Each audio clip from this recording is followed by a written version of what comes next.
दोपहरी में पूरा जंगल प्यास से तड़प रहा था। रानो चिड़िया कहीं से अपने नन्ही चोंच में पानी की बूंदें भरकर एक घायल हिरन के बच्चे के पास पहुंचती है। घबराओ मत नन्हे दोस्त, बस थोड़ा सा पानी और तुम ठीक हो जाओगे। तभी झाड़ियों के पीछे से एक दिव्य सुनहरी रोशनी फूटी। एक विशाल सफेद पंखों वाले वृद्ध पक्षी प्रकट हुए। उनके चारों ओर एक जादुई आभा थी। रानो, इस सूखे में जहाँ सब अपनी जान बचा रहे हैं, तुम दूसरों की सेवा कर रही हो।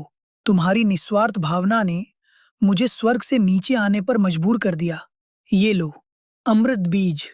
इसे बोओगी तो तुम्हें वो मिलेगा जो आज तक किसी पक्षी के पास नहीं था।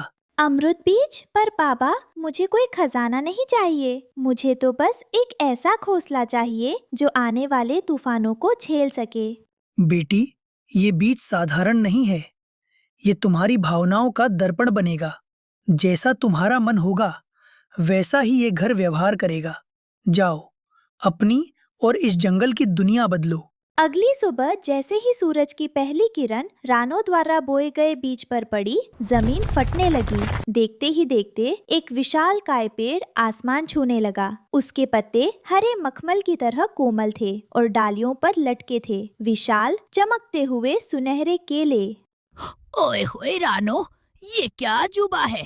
ये केले हैं या कुबेर का खजाना? कहीं मैं सपना तो नहीं देख रहा। मिट्ठू, अपनी चोंच बंद करो। देखो तो सही, इन केलों से कितनी सौंधी और मीठी खुशबू आ रही है, जैसे पूरा जंगल महक उठा हो। दोस्तों, ये जादुई केले हैं। बाबा ने कहा था ये घर मेरी भावनाओं से चलेगा। मैं इन्हीं से अपना महल बनाऊंगी। टुनटुनी, क्या तुम मेरा साथ दोगी? क्यों नहीं रानो, आज हम मिलकर ऐसा घर बनाएंगे कि इंद्रलोक की अप्सराएं भी देख में आए। जैसे ही रानो ने एक सुनहरे केले को छुआ, वो रुई जैसा हल्का हो गया। देखो, जैसे ही मैं इन्हें जोड़ती हूँ, ये अपने आप मजबूत दीवार बन जाते हैं। टुनटुनी, ऊपर की छत को गुंबद जैसा आकार दे। बिल्कुल। और देखो, दीवारों के बीच से सूरज की रोशनी छनकर आ रही है, पर गर्मी बिल्कुल नहीं लग रही। और ये खिड़कियाँ, इनमें से तो चंदन जैसी ठंडी हवा आ रही है। रानो, ये तो किसी राजा का महल लग रहा है। दूर एक पुराने बरगद के पेड़ पर कालू कौवा और जग्गू बंदर ये सब देख रहे थे। उनके मन में लालच की लहरें उठ रही थी। देख जग्गू, उस नन्ही सी रानो के पास इतना धन। उन सुनहरे केलों को अगर हम बेच दें तो जिंदगी भर कुछ करने की जरूरत नहीं पड़ेगी। सही पकड़े हो कालू भाई। सुना है रानो ने अंदर अनाज का गोदाम भी बनाया है। रात को जब वो गहरी नींद में होगी, हम धावा बोलेंगे और सब लूट लेंगे।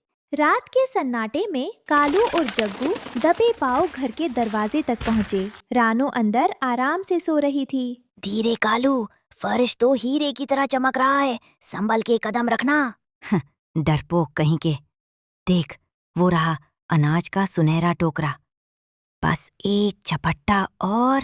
जैसे ही कालू ने अपना पैर फर्श पर रखा, घर को एहसास हो गया कि कोई बुरी नीयत वाला अंदर आया है। अचानक फर्श किसी तरल शहद की तरह पिघलने लगा और कांच से भी ज्यादा चिकना हो गया। अरे अरे, ये क्या? मेरी टांगे किधर जा रही हैं? बचाओ! कालू के पैर हवा में लहराए और वो धड़ाम से सीधे दीवार से जा टकराया। दीवार रबर की तरह लचीली हो गई और उसने कालू को वापस फर्श पर उछाल दिया। कालू भाई, तुम तो नाच रहे हो। रुको, मैं तुम्हें पकड़ता। जैसे ही जग्गू ने हाथ बढ़ाया, उसका पैर फिसला और वो गोल गोल घूमते हुए लट्टू बन गया। अरे बाप रे, मुझे चक्कर आ रहे हैं, बचाओ। जग्गू फिसलते हुए सीधा दरवाजे से बाहर कीचड़ के ढेर में जा गिरा। मैं इतनी आसानी से हार नहीं मानूंगा। कालू फिर से अंदर की ओर झपटा, लेकिन इस बार फर्श किसी स्केटिंग बोर्ड की तरह तेज चलने लगा और कालू को सीधा हवा में उछालकर कटीली झाड़ियों में फेंक दिया। ये घर है या कोई सर्कस की फिसलन पट्टी? मेरी तो हड्डियां झटक गई।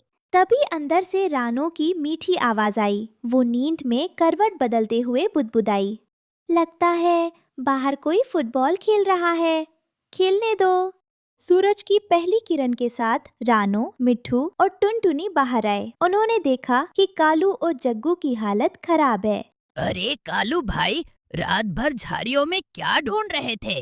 और जग्गू, तुम्हारे चेहरे पर ये कीचड़ का मेकअप किसने किया? और देखो तो जग्गू भाई तो लंगड़ी टांग का नाच कर रहे हैं। वो हम तो बस रात को चांद की खूबसूरती देख रहे थे। कालू भाई, मेरा घर अनचाहे और बुरी नियत वाले मेहमानों का स्वागत फिसल कर करता है। अगली बार आना हो तो नियत साफ करके और पूछ कर आना। अचानक जंगल का नजारा बदल गया। दिन में ही रात जैसा अंधेरा छा गया। बर्फीली हवाएं चलने लगी और बड़े बड़े ओले गिरने लगे। पक्षियों के छोटे छोटे घोंसले तिनके की तरह उड़ने लगे। रानो, मेरा घोंसला तो हवा में विलीन हो गया। मेरे छोटे बच्चे ठंड से कांप रहे हैं। हम कहाँ जाएंगे? ये तो प्रलय है। जंगल के आधे पक्षी बेघर हो गए हैं। अगर सिर छुपाने की जगह ना मिली तो कोई नहीं बचेगा। सब शांत हो जाओ, डरो मत, जल्दी आओ और मेरे घर के अंदर आ जाओ। पर रानो, इतने सारे पक्षी और जानवर, तुम्हारा घर तो छोटा है, सब कैसे समाएंगे? भूल गए टुनटुनी, ये घर मेरी भावनाओं से चलता है। अगर मेरा दिल सबके लिए बड़ा हो सकता है तो ये घर भी बड़ा होगा। देखो, जैसे जैसे पक्षी अंदर आने लगे, जादुई केले की दीवारें पीछे खिसकने लगीं। घर अंदर से किसी बड़े हॉल की तरह विशाल होता गया। ओ मेरे प्यारे घर, अपनी ठंडक छोड़ दो, बाहर बहुत ठंड है। अपनी दीवारों से सूरज की ममता वाली गर्मी फैला दो। देखते ही देखते सुनहरी दीवारें सिंदूरी नारंगी रंग में बदलने लगीं। उनमें से एक सौंधी सौंधी खुशबू और अद्भुत गर्माहट निकलने लगी। रानो दीदी, यहाँ तो बहुत अच्छा लग रहा है।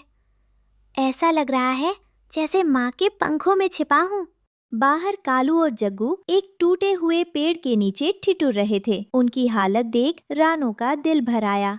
कालू भाई, हमने इस रानो का बुरा चाहा और आज देखो वो सबको बचा रही है। हम कितने नीच हैं। तभी रानो की आवाज गूंजी, कालू, जग्गू, वहाँ मौत को दावत क्यों दे रहे हो? जल्दी अंदर आओ, यहाँ बहुत जगह और बहुत गर्माहट है। नहीं रानो, हमें माफ कर दो। हमने तुम्हारा घर लूटने की कोशिश की थी। हम इस काबिल नहीं कि तुम्हारे इस पवित्र घर में कदम रखें। कालू भाई, मुसीबत के समय कोई दुश्मन नहीं होता। इंसान की पहचान उसकी गलतियों से नहीं बल्कि उन गलतियों को सुधारने से होती है। आओ, अंदर गर्मा गर्म मूंगफली और अनाज का ढेर है, सब मिलकर खाएंगे। तूफान थम गया, आसमान साफ हो गया। सभी पक्षी